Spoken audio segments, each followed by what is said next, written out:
Seri Pelangi di Langit Singosari. Bara di Atas Singgasana. Audiobook, novel silat. Cerita, Esa Mintarja. Bab 8.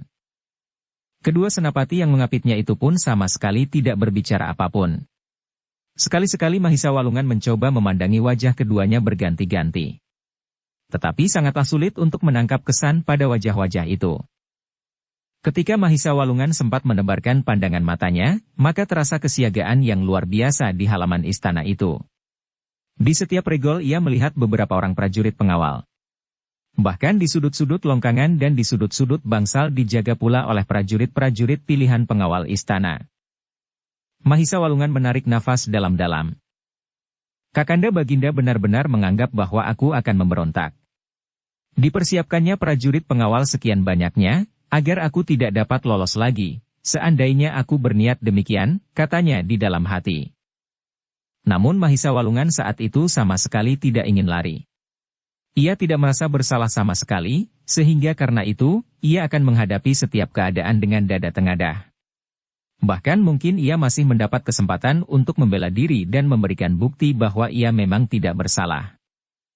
Tetapi seandainya Mahisa Walungan berhasrat untuk melakukannya, maka masih banyak jalan yang dapat ditempuh. Meskipun hampir di setiap jengkal ada seorang prajurit yang berdiri dengan senjata telanjang, namun Mahisa Walungan adalah orang yang luar biasa. Demikianlah maka Mahisa Walungan dimasukkan ke dalam sebuah bilik kayu yang kuat. Sebuah bilik yang sempit dan gelap.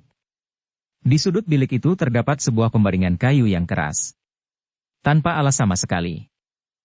Mahisa Walungan menggeleng-gelengkan kepalanya. Bilik itu sama sekali tidak pantas untuknya. Betapapun besar kesalahannya, tetapi ada tempat yang khusus untuk menahan para bangsawan. Apalagi seorang adik raja yang besar seperti Mahisa Walungan. Agaknya kesalahanku dianggap terlampau besar, dan tidak akan dapat dipersoalkan lagi. Agaknya Kakanda Baginda menganggap bahwa aku tidak pantas lagi mendapat perlakuan sebagai manusia sewajarnya. Bagaimanapun juga, tumbuh juga kekecewaan di hati Mahisa Walungan. Kekecewaan yang perlahan-lahan telah menusuk jantungnya atas perlakuan yang dialaminya. Ketika pintu bilik yang sempit itu kemudian tertutup rapat, maka Mahisa Walungan pun mencoba untuk melihat seluruh sudut ruangan. Diraba-rabanya dinding kayu yang membatasi ruangan yang sempit itu. Sambil menggeleng-gelengkan kepalanya Mahisa Walungan kemudian duduk di atas pembaringan kayu yang keras dan tidak beralas itu. Terlalu. Aku harus menanggung penghinaan seberat ini, desisnya. Telinga Mahisa Walungan yang mendengar langkah beberapa orang prajurit di luar pintu. Ia yakin bahwa di depan pintu biliknya itu pasti ditempatkan beberapa prajurit pilihan, dan bahkan mungkin dengan seorang atau dua orang senapati. Tiba-tiba Mahisa Walungan itu berdiri. Ia melangkah mendekati pintu sambil bertanya. Siapa di luar? Tidak segera ada jawaban. Siapa di luar? Mahisa Walungan mengulangi. Aku. Prajurit yang bertugas, terdengar seseorang menjawab. Ruangan ini terlampau pengap. Aku hampir tidak dapat bernafas. Tidak ada jawaban. Apakah tidak dapat dibuat satu lubang agar ada udara yang dapat masuk? Bagaimana dapat dibuat lubang itu? Prajurit yang bertugas itu bertanya. Ambil sebuah papan dinding bilik ini, kemudian setelah diberi beberapa buah lubang, pasang kembali. Prajurit yang ada di luar pintu itu tidak segera menjawab. Agaknya ia sedang berbincang dengan kawan-kawannya. Namun kemudian prajurit itu menjawab. Itu bukan wewenangku. Mahisa Walungan mengangguk-anggukan kepalanya.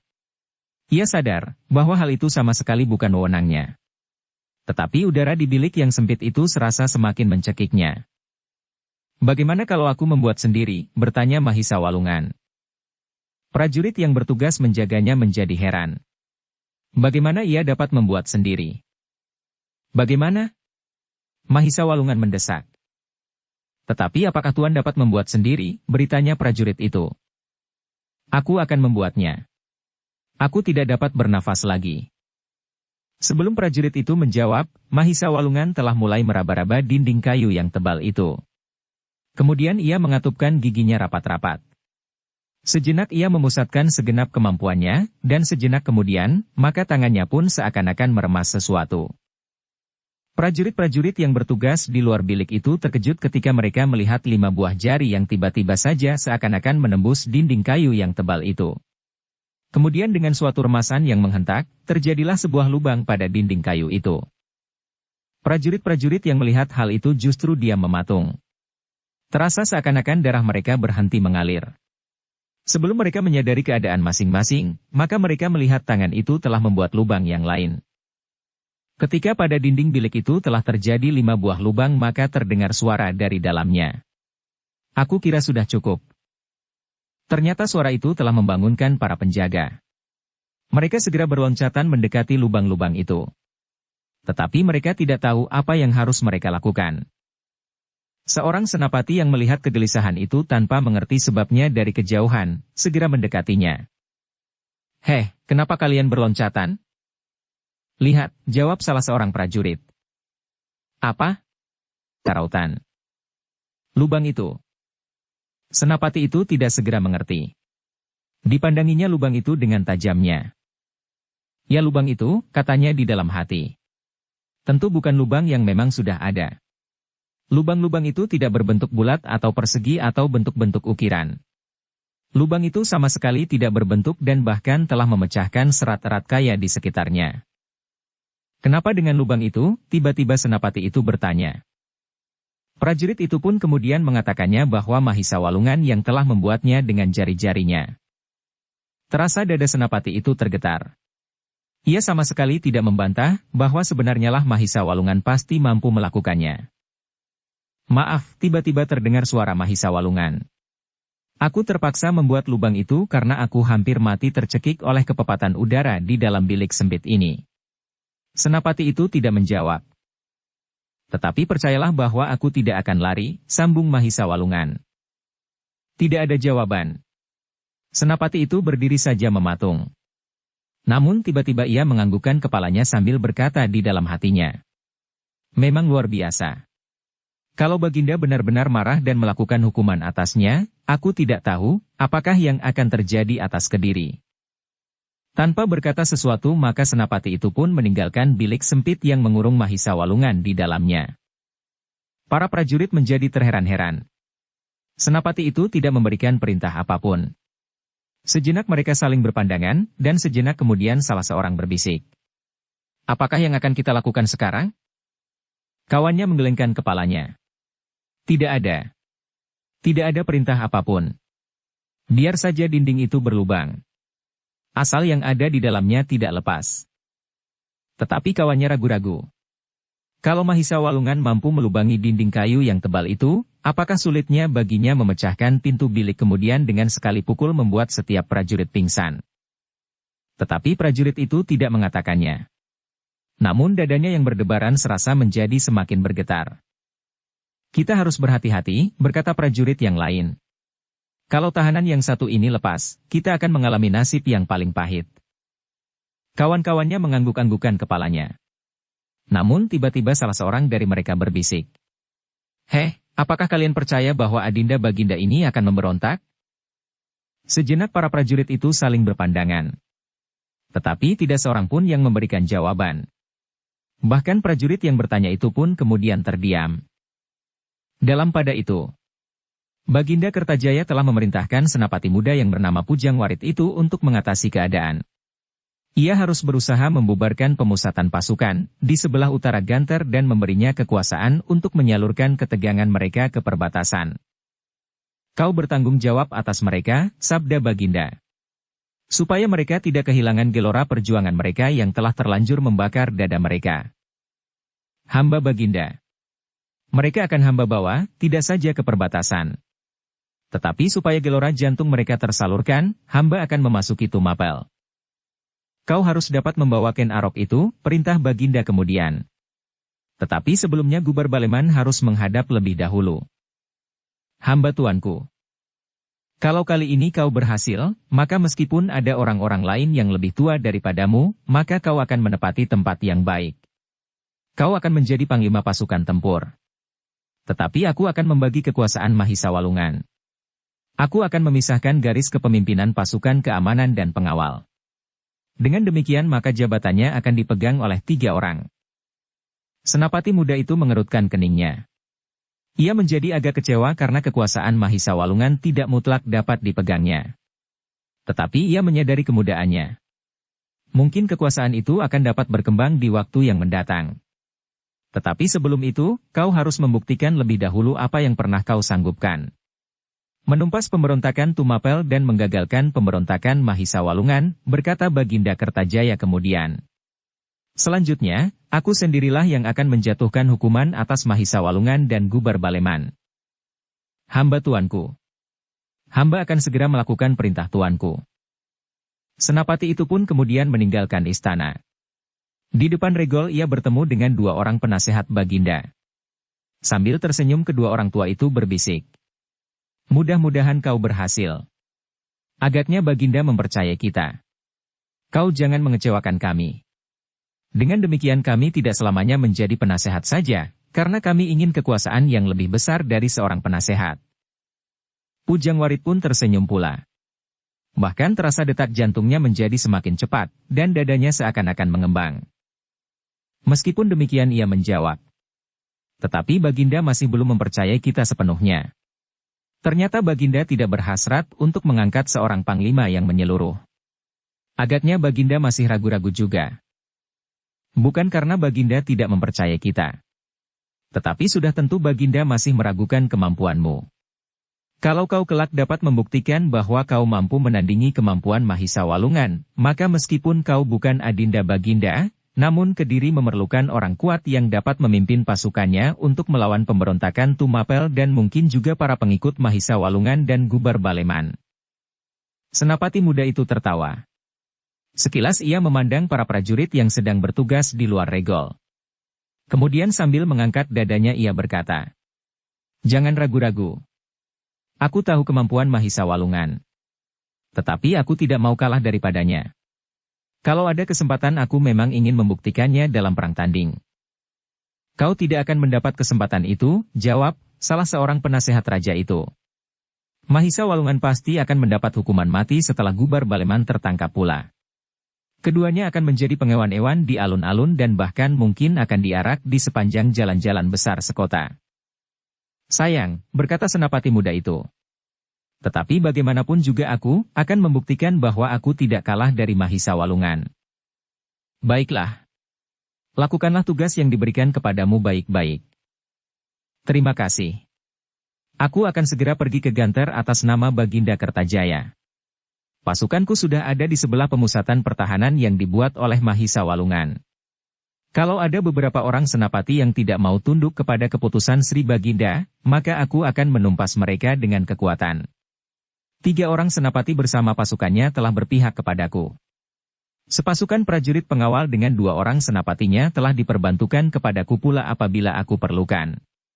Selebihnya 3 senapati dari pasukan pengaman telah berada di tempat itu pula. Aku yakin bahwa di antara mereka yang sudah ada di sebelah utara Ganter itu pun tidak seluruhnya setia kepada Mahisa Walungan apabila mereka telah mengerti apa yang sebenarnya terjadi." Kedua orang tua itu mengangguk-anggukan kepalanya. "Aku percaya kepadamu. Jangan sampai gagal supaya leher kita tidak harus kita korbankan untuk keinginan yang tidak begitu banyak ini. Jangan cemas. Aku bukan anak-anak lagi. Selamat berjuang." Senapati muda itu pun kemudian meninggalkan kedua penasehat raja yang memandanginya sambil termangu-mangu. Namun kemudian keduanya tersenyum dan meninggalkan halaman istana itu sambil berangan-angan, bahwa mereka kelak akan mungkin mendapat kedudukan yang lebih baik apabila terjadi perubahan di dalam tata pemerintahan. Senapati muda itu kelak pasti akan berusaha untuk menempatkan kedua penasehat itu ke dalam kedudukan yang mempunyai arti kekuasaan langsung. Mereka akan lebih senang memegang jabatan apapun di luar istana, daripada sekedar penasehat, meskipun kedudukan seorang penasehat raja sangat terhormat, seperti juga kedudukan seorang pemimpin pemerintahan yang lain. Tetapi mereka tidak mempunyai wewenang lain kecuali memberikan pertimbangan-pertimbangan saja. Betapa kecilnya kedudukan seorang aku, tetapi aku mempunyai wewenang langsung untuk melakukan suatu tindakan atas suatu daerah yang dipercayakan kepadanya. Dan mereka mengharap bahwa Pujang Warit berhasil menangkap atau membinasakan Ken Arok, sehingga Tumapel tidak lagi mempunyai pemimpin pemerintahan. Meskipun di dalam hati kedua orang itu tumbuh juga pertanyaan yang menegangkan syaraf mereka, siapakah yang akan mendapat kedudukan itu di antara mereka berdua, namun sementara mereka dapat bekerja bersama. Kalau yang seorang akan mendapat kedudukan aku, mungkin yang seorang akan dapat menggantikan Gubar Baleman. Seorang menteri yang langsung berkuasa atas suatu segi pemerintahan di Kediri, meskipun masih berada di bawah perintah Sri Baginda. Tetapi kedudukan Gubar Baleman tidak dapat dijabat oleh setiap orang, berkata mereka di dalam hati. Karena Gubar Baleman adalah seorang menteri yang bertanggung jawab atas keselamatan negeri, yang bekerja bersama-sama dengan panglima dari segenap kekuatan keprajuritan Kediri yang semula dipegang oleh Mahisa Walungan. Hanya karena Mahisa Walungan itu adik Sri Baginda Kertajaya lah maka kekuasaan Mahisa Walungan tampaknya menjadi lebih besar dari Gubar Baleman. Namun keduanya tidak memikirkan hal itu lebih jauh. Kesempatan yang lain pasti masih terbuka. Apapun. Dengan demikian, maka di dalam pimpinan pemerintahan Kediri sendiri telah terjadi pusaran yang hampir tidak terbendung. Setiap orang pada dasarnya hanya memikirkan kemungkinan yang paling baik bagi diri mereka masing-masing. Mereka menjadi lengah dan kehilangan kewaspadaan bahwa di perbatasan pasukan Singasari yang kuat telah siap menerkam mereka. Pada saat Senapati muda itu singgah sejenak di rumahnya, kemudian di atas punggung kuda dikawani oleh dua orang pengawal yang paling dipercayanya pergi ke pemusatan pasukannya di sebelah pasukan yang telah dipersiapkan lebih dahulu, maka seorang penunggang kuda berpacu seperti angin ke perbatasan. Orang itu adalah utusan beberapa orang senapati yang mendengar penangkapan Mahisa Walungan atas tuduhan yang keji itu. Utusan itu seorang senapati pula, harus segera menghubungi Gubar Baleman dan memberitahukan apa yang telah terjadi atas Mahisa Walungan dan apa yang sebentar lagi akan terjadi atasnya. Gubar Baleman yang belum mendengar apa yang telah terjadi di istana, menyambut urusan itu dengan wajah yang cerah. Ia menyangka bahwa utusan itu pasti utusan Mahisa Walungan yang akan memberitahukan perkembangan terakhir dari persiapannya. Aku hampir tidak sabar menunggu, sambut Gubar Baleman yang pertama-tama. Marilah. Kau dapat melihat sendiri apa yang terjadi di perbatasan, dan kau dapat memberitahukan nanti kepada Adinda Mahisa Walungan. Utusan yang baru saja turun dari kuda itu menggelengkan kepalanya. Jawabnya. Tidak Pamanda Menteri. Keadaan sudah jauh berubah dari yang kita gambarkan semula. Hei! Gubar Baleman terkejut. Lalu. Tetapi marilah kita duduk di gubukku. Kau dapat berbicara dengan tenang. Keduanya pun kemudian masuk ke dalam sebuah gubuk di perkemahan pasukan Kediri yang sengaja tidak mempergunakan rumah-rumah rakyat yang sedang diombang-ambingkan oleh ketidaktentuan. Apakah yang sudah terjadi? Bertanya Gubar Baleman. Senapati muda yang menjadi utusan itu menarik nafas dalam-dalam. Namun kemudian ia bertanya. Bagaimana dengan perbatasan ini Pamanda Menteri? Keadaannya sudah menjadi semakin baik, meskipun masih banyak pengungsi yang menyeberang ke Tumapel. Tetapi aku sudah menghentikan perburuan manusia seperti yang terjadi sebelumnya. Aku membiarkan saja mereka yang menyeberang ke Tumapel. Aku justru mencoba memberikan bantuan yang mereka perlukan. Juga bekal di perjalanan mereka. Kenapa? Ternyata banyak di antara mereka yang mengurungkan niatnya, justru karena mereka tidak diburu-buru lagi. Tidak dibantai dan tidak dirampok segala milik yang sempat dibawanya. Senapati itu mengangguk-anggukan kepalanya. Tetapi kau belum mengatakan, kenapa keadaan sudah jauh berubah? Utusan itu termenung sejenak. Namun kemudian ia mulai menceritakan apa yang sudah terjadi atas Mahisa Walungan. Hei! Kenapa dapat terjadi demikian? Apakah tidak ada seorang pun yang dapat mengatakan, bahwa hal itu sama sekali tidak benar? Itu adalah fitnah semata-mata. Aku tahu benar siapakah Adinda Mahisa Walungan.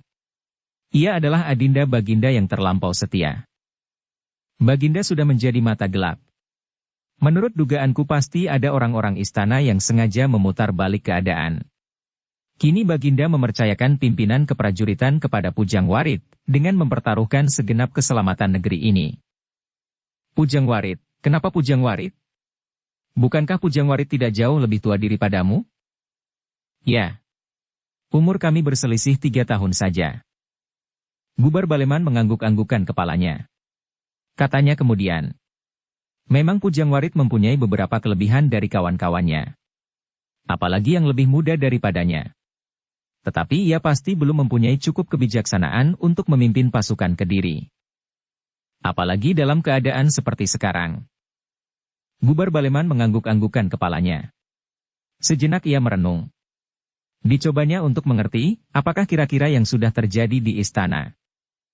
Pamanda Menteri, berkata senapati itu pula.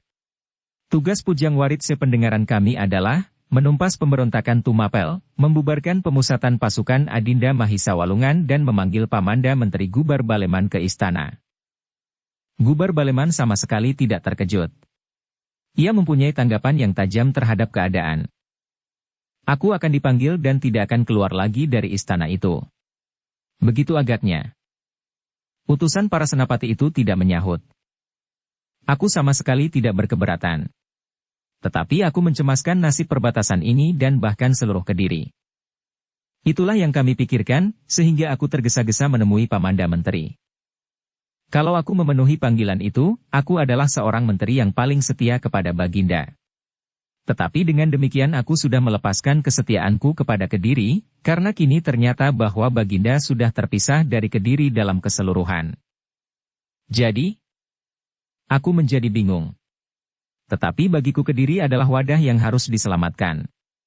Meskipun tampaknya kini aku tidak mematuhi perintah Baginda, namun apabila keadaan memungkinkan nanti, setelah Kediri diselamatkan, Baginda akan mengerti bahwa perbuatan kami dilandasi oleh kejujuran hati.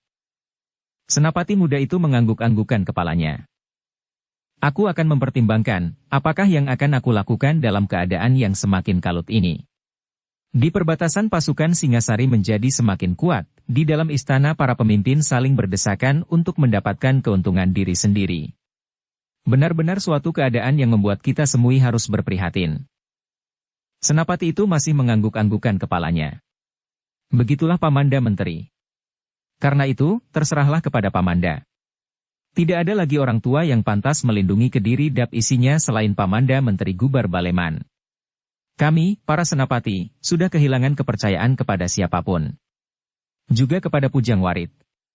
Kami justru menjadi curiga kepadanya. Baiklah, aku akan mengambil sikap.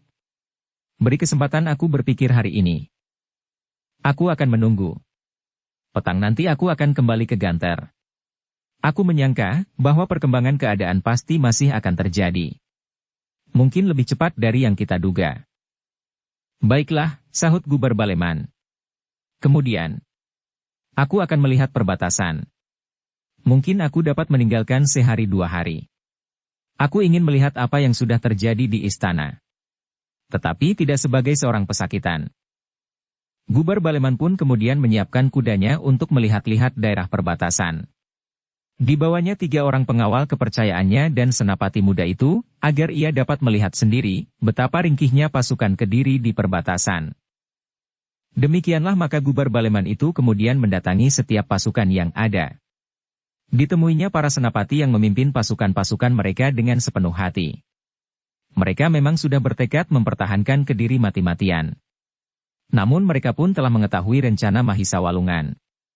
Mereka tidak akan mempertahankan perbatasan ini. Tetapi mereka akan menarik pasukan Tumapel jauh memasuki wilayah Kediri. Sampai di sebelah Ganter, mereka akan bergabung dengan pertahanan yang sudah disiapkan oleh Mahisa Walungan. Di sebelah utara Ganter itulah nanti mereka akan menghancurkan pasukan Tumapel.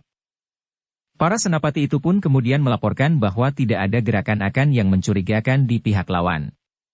Pasukan Sandi yang sempat menyusup mendekati pemusatan pasukan Singasari melaporkan bahwa mereka pun masih dalam sikap bertahan.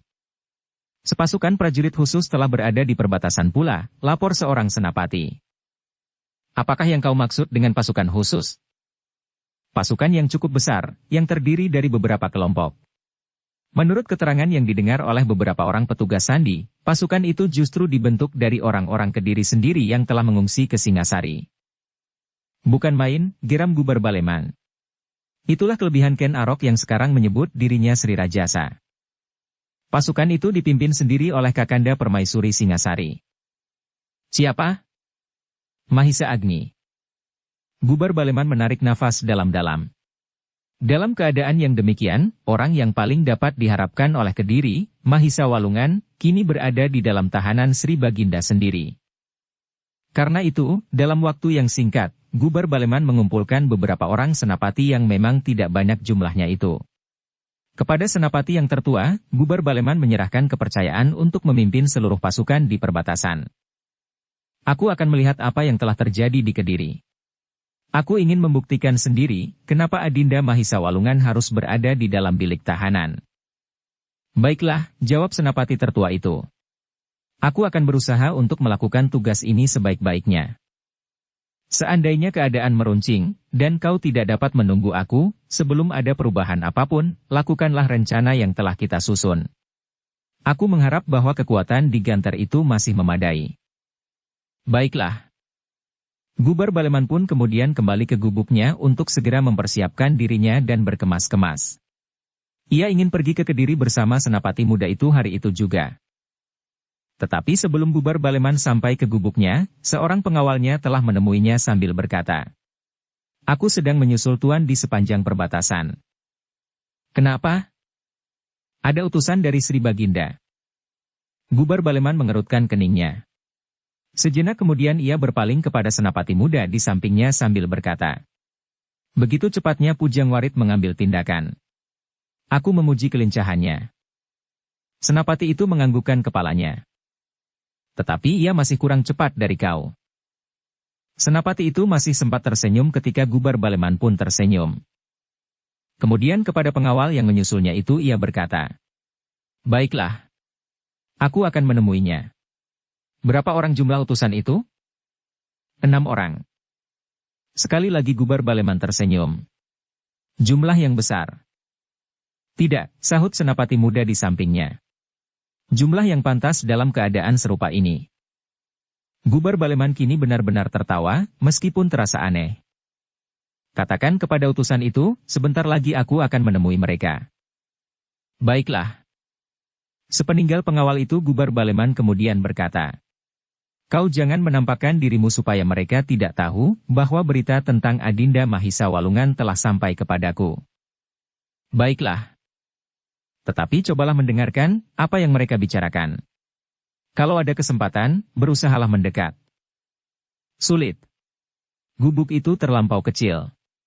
Di sekitarnya tidak ada tempat untuk bersembunyi. Gubar Baleman tersenyum. "Kalau mungkin. Kalau tidak, biarlah nanti aku ceritakan apa yang mereka katakan kepadaku." Gubar Baleman pun kemudian mendahului senapati muda itu langsung pergi ke gubuknya.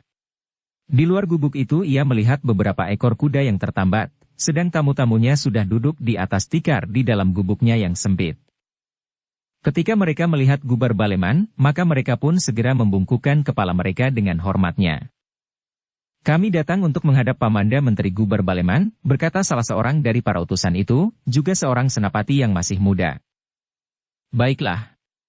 Gubar Baleman mengangguk-anggukkan kepalanya. "Aku sudah mendengar dari seorang pengawal, bahwa ada 6 orang tamu dari kota, utusan Sri Baginda." Gubar Baleman berhenti sejenak. "Apakah kalian membawa sepasukan prajurit untuk memperkuat pertahanan di perbatasan? Atau membawa perbekalan atau apapun yang dapat memperkuat ketahanan pasukan kita di sini?" Sejenak para utusan itu saling berpandangan. Pertanyaan itu agaknya telah membuat mereka menjadi termangu-mangu. Mereka sama sekali tidak menyangka bahwa pertanyaan itulah yang akan diucapkan oleh Gubar Baleman. Tidak seperti lazimnya, sesuai dengan tata cara, yang ditanyakan lebih dahulu bagi tamu-tamu adalah keselamatan.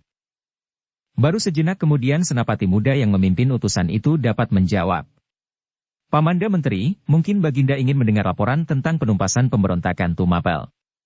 Sampai saat ini, Adinda Baginda Mahisa Walungan sama sekali belum memberikan laporan apapun juga. Lalu, aku mendapat perintah untuk memanggil Pamanda Menteri menghadap Tuanku Sri Baginda." Gubar Baleman mengangguk-anggukkan kepalanya. "Jadi Tuanku Sri Baginda memanggil aku?" "Ya." "Oh 6. "Baiklah," jawab Gubar Baleman. "Aku akan menghadap. Tetapi tidak hari ini. Aku harus mengatur pasukan di perbatasan ini, sehingga apabila setiap saat pasukan Singasari menyerang, sedang aku tidak ada, prajurit-prajurit kita tidak kehilangan pegangan. Tetapi Baginda memerintahkan Pamanda Menteri untuk menghadap segera." "Ya, segera. Tetapi segera itu kapan?" Aku tidak sedang bertamasya di perbatasan, sehingga setiap saat aku dapat meninggalkan tempat ini tanpa pertanggungan jawab apapun. Aku hanya mengemban perintah. Perintah itu sudah aku terima dan akan aku jalankan sebaik-baiknya. Baginda pun pasti mengerti, bahwa, segera bagi seorang pimpinan pasukan yang sudah siap untuk bertempur, bukanlah berarti sekarang. Kau adalah seorang senapati. Kalau kau tidak mengerti akan hal itu, maka kau agak terdorong langkah.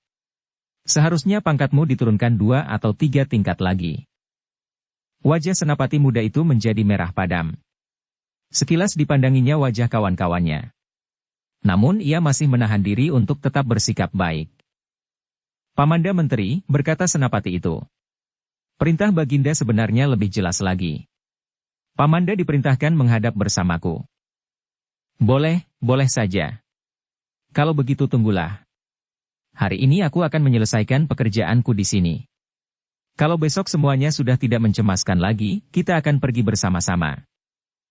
Bukan begitu, sahut senapati muda itu. Maksud Sri Baginda, Pamanda Menteri diperintahkan menghadap sekarang bersama kami. Jangan membuat lelucon di sini, berkata Gubar Baleman. Kau telah memperbodoh Sri Baginda. Ingat, kalau aku menyampaikan kepada Sri Baginda, maka kalian akan dihukum. Sri Baginda adalah seorang Mahasenapati, seorang panglima perang yang tiada taranya di dunia ini. Meskipun Sri Baginda tidak di medan ini. Tetapi Sri Baginda mengetahui apakah yang telah terjadi di sini. Dan kau, yang sempat melihat dengan mata kepala sendiri. Masih saja bersikap begitu bodoh, mencoba memaksa aku meninggalkan tanggung jawab yang begini besar begitu saja. Sekarang. Seperti anak kelaparan minta makan. Sekali lagi warna merah menjalar ke wajah senapati muda itu. Dan ia masih harus mendengar Gubar Baleman berkata. Kalau kau ingin mendapat pujian anak-anak, pakailah cara yang lain. Kau harus menyadari bahwa cara yang kau tempuh ini keliru. Sri Baginda pasti akan marah sekali karena sikap kalian. Apalagi kalau besok perbatasan ini pecah, dan pasukan Singasari mengalir seperti banjir bandang melanda daerah Kediri.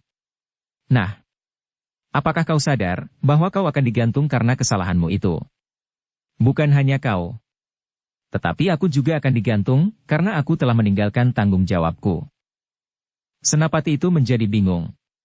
Ternyata Menteri Gubar Baleman tidak mempercayainya, bahwa Sri Baginda benar-benar telah memanggilnya. Sekarang, seperti istilah yang dipergunakan oleh Baginda itu juga. Dalam kebingungan itu, senapati muda itu tidak segera dapat mengatakan apa-apa. Sejenak ia duduk dengan gelisah dan dada yang berdebar-debar. Jangan gelisah, berkata Gubar Baleman. Tunggulah di sini. Aku akan menyelesaikan pekerjaan. Syukurlah kalau tugas ini dapat aku selesaikan hari ini. Nanti malam kita dapat berangkat bersama-sama. Senapati itu masih terdiam. Kenapa kau menjadi bingung?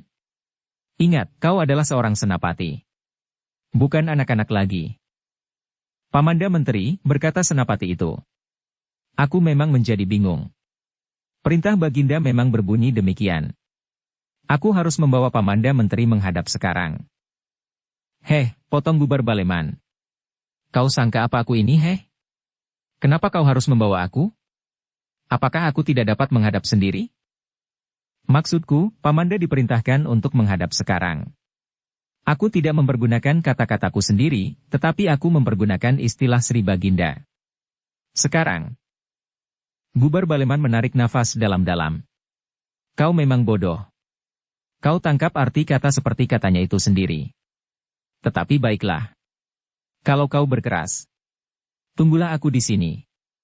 Aku akan menghubungi para pemimpin kelompok dan para senapati. Aku harus menyerahkan pimpinan kepada salah seorang dari mereka. Mudah-mudahan kita akan segera dapat berangkat. Segera, apakah segera itu sama dengan sekarang yang kau maksud aku tidak tahu. Senapati itu terdiam sejenak. Tetapi itu akan lebih baik dari besok atau kapanpun. Ia dapat mengatakan bahwa selama itu ia menunggu Menteri Gubar Baleman yang sedang berkeliling, atau mencari alasan apapun. Meskipun demikian senapati muda itu tidak segera menjawab. Sekali-sekali ditatapnya wajah Gubar Baleman yang menumbuhkan kesan yang lain padanya, kemudian dipandanginya wajah kawan-kawannya. Tetapi hampir setiap wajah rasanya menjadi asing baginya. Baiklah, akhirnya senapati muda itu menjawab. Aku akan menunggu sampai tugas Pamanda Menteri selesai. Mungkin benar juga kata Pamanda Gubar Baleman, bahwa sebaiknya aku melihat persiapan yang sudah Pamanda lakukan dengan mata kepala sendiri. Buat apa kau melihat? Bertanya Gubar Baleman. Kalau kau pemimpinku, atasanku, misalnya kau ini Adinda Mahisa Walungan atau Sri Baginda sendiri, pantaslah kau melihat-lihat untuk menilai pekerjaanku. Tetapi kau adalah bawahanku. Dada senapati muda itu serasa akan retak. Kalau ia tidak mendapat tugas membawa Gubar Baleman menghadap, maka ia pasti sudah mengambil tindakan lain. Kalau saja perintah itu berbunyi, tangkap ia hidup atau mati. Tetapi apakah Pamanda Menteri Gubar Baleman atau justru aku sendiri yang akan mati? Geramnya di dalam hati. Ia sadar bahwa Gubar Baleman adalah seorang menteri yang bertanggung jawab atas keamanan dan keselamatan Kediri. Gubar Baleman adalah seorang prajurit yang pilih tanding. Tetapi untuk menerima penghinaan yang demikian, justru pada saat ia mengemban perintah Pujang Warit atas nama Sri Baginda, adalah sangat menyakitkan hati. Kalau aku datang atas namaku sendiri, aku menganggap bahwa kata-katanya wajar sekali. Tetapi aku adalah seorang utusan, ia masih menggerutu di dalam hatinya. Meskipun demikian ia tidak mengatakan sesuatu. Tunggulah di sini, berkata Gubar Baleman kemudian. Aku akan menemui para senapati yang bertugas untuk menyerahkan pimpinan pada salah seorang di antara mereka. Sekali lagi senapati muda itu tidak mempunyai pilihan lain. Maka jawabnya. Baik Pamanda Menteri, tetapi kami mengharap agar Pamanda Menteri menyadari bahwa istilah yang aku pakai di dalam penyampaian perintah ini adalah istilah Sri Baginda sendiri. Aku sudah mendengar dan aku bukan anak-anak. Jangan kau ulangi lagi pesan itu. Senapati muda itu menarik nafas dalam-dalam. Kemudian dengan dada yang pepat ia menyaksikan Gubar Baleman keluar dari gubuk itu, mengambil kudanya, kemudian meninggalkan tempat itu bersama 3 orang pengawal kepercayaannya. Tidak begitu jauh dari gubuknya, muncullah seorang penunggang kuda yang lain. Senapati yang menyampaikan berita penangkapan Mahisa Walungan, yang agaknya telah siap pula di atas punggung kuda. Ikuti aku sebentar, perintah Gubar Baleman. Ternyata mereka segera berpacu menemui senapati yang telah mendapat kepercayaan Gubar Baleman untuk menggantikan pimpinan sementara di perbatasan. Aku mempunyai tamu, berkata Gubar Baleman kepada senapati itu. Siapa? Seorang senapati muda. Aku dipanggil oleh Sri Baginda seperti yang sudah aku duga. Aku akan pergi ke kota. Bersama utusan itu? Tidak. Aku justru akan mendahului mereka. Kalau jarak yang aku tempuh sudah cukup panjang, barulah kau memberitahukan kepada mereka bahwa aku telah mendahului. Sebaiknya lewat senja nanti. Aku mempunyai kesempatan untuk berbuat sesuatu di kota nanti. Senapati itu mengangguk-anggukan kepalanya. Utusan itu pasti akan marah. Tetapi kau harus menahan diri. Apapun yang kalian lakukan di sini atasnya, tetapi kalian harus memberi kesempatan senapati itu kembali ke kota. Baiklah. Aku akan melakukan semuanya. Gubar Baleman itu pun kemudian membawa beberapa orang pengawal bersama senapati yang telah menghubunginya untuk kembali ke kota. Ia sudah mempunyai rencana yang barangkali dapat dilakukannya. Tetapi untuk meringkuk di dalam tahanan selagi Kediri terancam bahaya adalah tidak menyenangkan sekali. Bukan untuk dirinya sendiri, tetapi untuk seluruh Kediri dan untuk Sri Baginda Kertajaya sendiri. Ketika matahari menjadi semakin rendah, maka senapati muda utusan Sri Baginda itu pun menjadi semakin gelisah. Gubar Baleman masih belum datang ke gubuknya kembali. Meskipun malam, kita akan berjalan, berkata senapati itu kepada pengawalnya. Ya. Kalau tidak, Pujang Warit dan bahkan mungkin Sri Baginda sendiri akan langsung marah kepada kita. Senapati itu mengangguk-angguk. Tetapi Gubar Baleman tidak juga kunjung datang. Aku hampir tidak sabar lagi. Apakah kita harus mencarinya di sepanjang perbatasan yang menghadap ke Singasari ini? Agaknya hal itu akan lebih baik daripada kita duduk saja di sini tanpa berbuat sesuatu. Senapati muda itu pun bangkit dan melangkah keluar. Di luar gubuk itu ia melihat 2 orang penjaga yang berjalan hilir mudik dengan tombak di tangan. Heh, panggil senapati itu. Di mana Pamanda Menteri Gubar Baleman? Kedua prajurit yang sedang bertugas mengawal gubuk perkemahan Gubar Baleman itu saling berpandangan. Kemudian salah seorang dari mereka menjawab, "Kami tidak tahu." Gila. Senapati itu menggerutu. Aku memang bawahan Pamanda Menteri. Tetapi sebagai utusan Sri Baginda aku berhak berbuat atas namanya apabila keadaan memaksa. Kemudian kepada pengawalnya ia berkata, "Marilah kita cari, di mana saja Pamanda Menteri itu bersembunyi."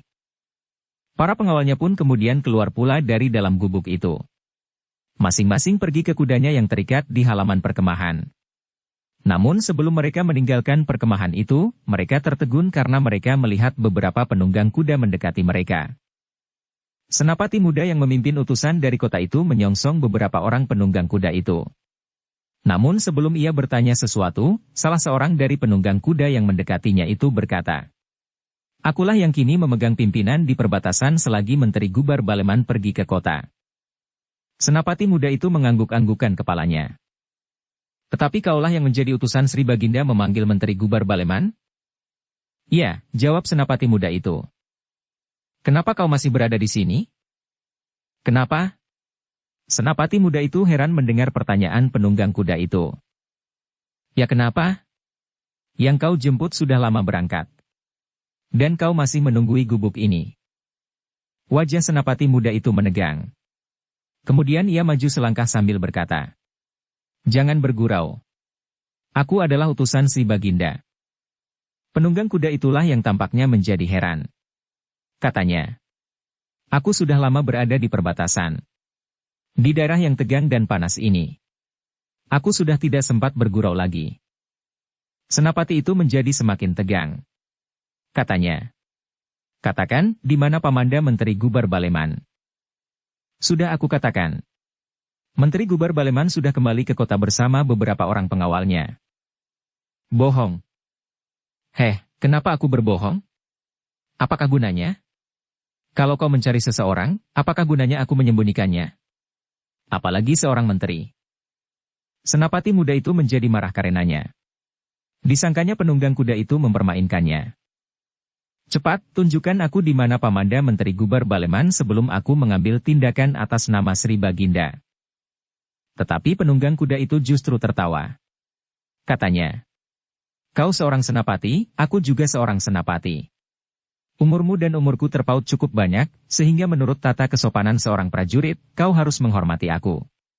Apalagi kini aku telah diserahi oleh Menteri Gubar Baleman kekuasaan atas perbatasan ini. Karena itu kau jangan merasa dirimu berkuasa di sini.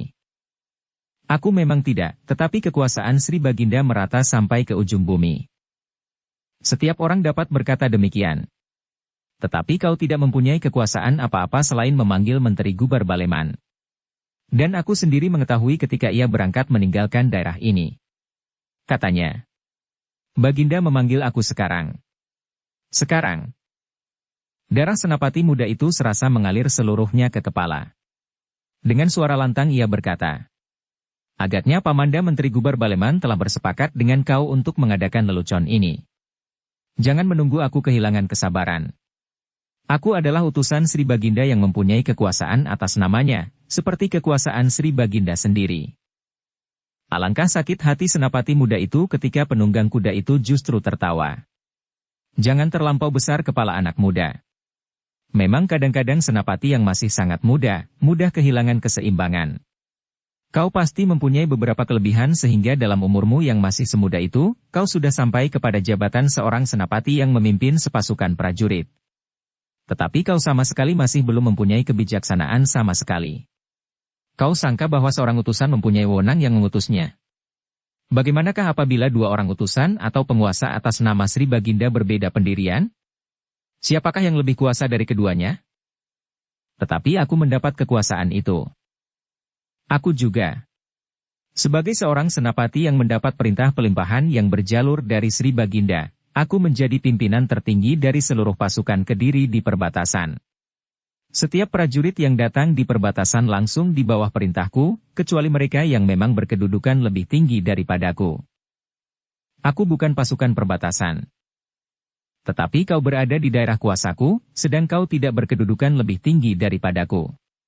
Karena itu jangan berbuat sesuatu yang dapat mencemarkan nama prajurit Kediri. Setiap prajurit harus mengerti urutan kekuasaan yang ada dalam tata keprajuritan. Cukup. Aku bukan anak kemarin sore di dalam lingkungan keprajuritan Kediri. Tetapi yang penting sekarang tunjukkan di mana Pamanda Menteri Gubar Baleman. Apalagi seorang senapati dalam jabatan apapun. Seorang menteri pun harus tunduk kepadaku saat ini, sebagai pengemban tugas dari kekuasaan tunggal tertinggi di Kediri. Menteri Gubar Baleman telah kembali ke kota. Bohong, bentak senapati muda itu. Ia harus pergi bersamaku. Bagaimana mungkin kau dapat ketinggalan? Tunjukkan di mana ia sekarang. Di perjalanan. Bohong. Bohong. Jangan membentak-bentak. Di sini adalah beberapa pasukan prajurit di bawah perintahku. Kalau kau masih berkeras kepala, aku akan menangkapmu dan melaporkan tindakanmu yang bodoh itu kepada Panglima, Adinda Sri Baginda, Mahisa Walungan. Mahisa Walungan sudah tidak mempunyai kekuasaan apa-apa lagi. Ia sudah ditangkap karena ia memberontak. Oh, kau sudah bercerita tentang suatu hal yang ngayawara. Kau agaknya memang sedang mengigau. Senapati muda itu hampir tidak dapat menahan diri lagi. Tetapi ia masih sadar bahwa ia tidak akan dapat melakukan kekerasan. Di belakang senapati yang kini memegang pimpinan atas pasukan di perbatasan itu, beberapa orang prajurit agaknya sudah siap pula menghadapi setiap kemungkinan. Oh, aku berhadapan dengan orang-orang gila, katanya di dalam hati. Agaknya orang-orang di perbatasan ini sama sekali sudah tidak menghiraukan lagi kekuasaan Sri Baginda. Dan senapati yang memimpin pasukan di perbatasan itu berkata seterusnya. Heh, apakah kau tidak tahu bahwa Mahisa Walungan itu adalah Adinda Baginda? Siapakah yang berani menangkap Mahisa Walungan? Sri Baginda, sahut senapati muda itu. Oh, senapati yang masih berada di punggung kuda itu menarik nafas dalam-dalam. Kau sudah bermimpi. Aku menjadi cemas bahwa perintah Baginda kepada Menteri Gubar Baleman itu pun hanya sekedar mimpi. Senapati muda itu menggeretakkan giginya. Tetapi ia tidak dapat berbuat apa-apa. Nah, daripada kau ribut di sini, berkata pimpinan pasukan perbatasan itu. Agaknya lebih baik bagimu untuk menyusul Menteri Gubar Baleman yang dengan tergesa-gesa meninggalkan perbatasan kembali ke kota. Ia tidak sempat makan lebih dahulu meskipun sehari penuh ia belum makan, ia datang kepadaku sekedar memberikan kekuasaan atas pasukan di perbatasan, kemudian dengan tergesa-gesa memacu kudanya. Apakah kau berkata sebenarnya? Buat apa aku menipumu? Aku akan pergi ke kota menyusul Pamanda Menteri Gubar Baleman. Tetapi apabila kau berbohong, maka kau akan menyesal. Sri Baginda tidak akan dapat kau ajak bergurau dengan cara yang bodoh ini. Jangan kau ulangi supaya aku tidak menjadi bertambah marah. Sudah aku katakan, pasukan di perbatasan tidak sempat bergurau. Mungkin kau yang ada di kota masih juga sempat berbuat apa saja. Tetapi kami tidak. Kami setiap hari hanya bergurau dengan senjata-senjata kami. Senapati muda itu menjadi semakin tegang. Tetapi ia tidak mau terlibat dalam kesulitan. Agaknya orang-orang di perbatasan itu benar-benar sudah menjadi asing. Sejenak senapati muda itu merenung. Namun kemudian ia berkata kepada pengawalnya. Kita kembali ke kota. Kita akan melihat apakah Pamanda Menteri Gubar Baleman sudah menghadap. Kalau tidak, maka kita akan mengambil tindakan kepada orang-orang yang bersalah, meskipun di perbatasan ini. Karena pasukan di perbatasan ini pun harus tunduk kepada perintah Sri Baginda atau yang mendapat pelimpahan kekuasaannya. Senapati itu tidak menunggu jawab. Ia pun segera meloncat ke punggung kudanya diikuti oleh pengawalnya. Ingat, katanya pula. Kekuasaan Sri Baginda tidak terbatas. Tetapi tidak ada yang menyahut. Para prajurit perbatasan itu hanya memandang mereka dengan tajam. Bahkan terdengar pemimpin pasukan perbatasan itu kemudian tertawa. Gila. Senapati muda itu mengumpat sambil menghentakkan kendali kudanya, sehingga kuda itu pun kemudian meloncat berlari sekencang angin. Pengawalnya pun kemudian menyusulnya pula, seakan-akan mereka sedang berpacu. Sejenak kemudian mereka pun telah hilang di baliknya dedaunan liar di seputar perkemahan itu. Senapati yang mendapat kekuasaan untuk memimpin pasukan perbatasan itu pun menarik nafas dalam-dalam. Kemudian ia berdesis. Agaknya keadaan Kediri akan menjadi terlampau gelap. Tidak seorang pun yang menjawab. Dalam pada itu, Senapati yang sudah cukup lama menjadi prajurit Kediri itu duduk termangu-mangu di atas punggung kudanya. Dengan pandangan yang dalam, ditatapnya warna-warna merah di langit sebelah barat. Rasa-rasanya ia sedang menatap Kediri yang berada di ujung senja. Apakah sudah sampai saatnya Kediri akan tenggelam? Desisnya di dalam hati. Para pemimpinnya sudah saling bertengkar sendiri. Sri Baginda sudah kehilangan kebijaksanaannya. Sehingga Mahisa Walungan, orang yang paling mungkin untuk memimpin perlawanan bersama Menteri Gubar Baleman sudah disisihkan, meskipun ia Adinda Baginda sendiri. Sementara Singasari semakin memperkuat perbatasan. Senopati itu menarik nafas dalam-dalam. Namun kepada prajurit-prajuritnya ia berkata, "Kita kembali ke tempat tugas kita masing-masing. Kita akan segera dapat mengatasi kesulitan yang tidak berarti ini. Aku percaya kepada Menteri Gubar Baleman. Dan kepercayaan yang diberikan kepada kita pun harus kita junjung tinggi-tinggi. Kita akan mempertahankan perbatasan ini, meskipun kita mendapat perintah untuk menarik pasukan lawan sampai ke Gantar. Tetapi apabila kita dapat membendung Singasari di perbatasan, itu pasti akan lebih dari rencana kedua." Para prajuritnya mengangguk-anggukan kepalanya. "Kita lanjutkan rencana Menteri Gubar Baleman. Kita tidak tergantung kepada kekuatan prajurit saja. Rakyat yang dengan sukarela menyediakan dirinya, sudah kita tampung dalam suatu tempat latihan. Mereka harus kita persenjatai sebaik-baiknya, supaya mereka dapat membantu kita dalam keadaan yang sulit." Demikianlah maka Senapati itu meneruskan semua hal yang sudah dilakukan oleh Gubar Baleman. Justru ia semakin rajin membagi tugas para prajuritnya, termasuk latihan-latihan yang mereka berikan kepada rakyat Kediri yang dengan sukarela bergabung dengan para prajurit di perbatasan, tanpa mengenal waktu. Sementara itu Gubar Baleman pun telah sampai ke sebelah utara Gantar, ketika malam telah menjadi semakin kelam. Kedatangannya telah menimbulkan harapan baru bagi pasukan yang hampir kehilangan pegangan itu. Dalam waktu yang singkat Gubar Baleman telah dapat mengumpulkan para senapati yang berada di sebelah utara Gantar untuk membicarakan masalah yang kini mereka hadapi. "Kami akan tetap setia kepada Sri Baginda Kertajaya dan kepada tanah kami," berkata Gubar Baleman. "Tetapi dengan cara kami sendiri." Para senapati itu pun mengangguk-anggukan kepalanya. Beberapa di antara mereka yang menangkap berita-berita tentang keadaan terakhir segera menyampaikannya kepada Gubar Baleman. Pujangwaritlah yang mendapat tugas untuk membubarkan pemusatan pasukan ini. Cara apakah yang akan ditempuhnya? Kekerasan? Mungkin tidak. Ia akan datang atas nama Sri Baginda dan memberikan tugas-tugas baru kepada setiap senapati yang ada di sini, sehingga pemusatan pasukan ini akan tercerai-berai. Gubar Baleman menarik napas dalam-dalam. Sekilas terbayang bencana yang akan melanda Kediri, jika dalam saat yang demikian pasukan Singasari bagaikan banjir bandang menempur negeri ini. Apakah menurut perhitungan Pujangwarit ia akan berhasil? Aku kira demikian. Ia mengharap kami tetap setia kepada Sri Baginda. Mahisa Walungan telah dituduh mempergunakan kesempatan ini untuk merebut tahta. Kami di sini, sebagian terbesar dianggap tidak tahu, untuk apa kami melakukan pemusatan pasukan. Sri Baginda menganggap bahwa Mahisa Walungan telah menipu kami untuk kepentingannya. Adakah yang pantas kita curigai? Bersambung ke bab 9. Dukung kami dengan subscribe, follow, like, komen dan share. Terima kasih.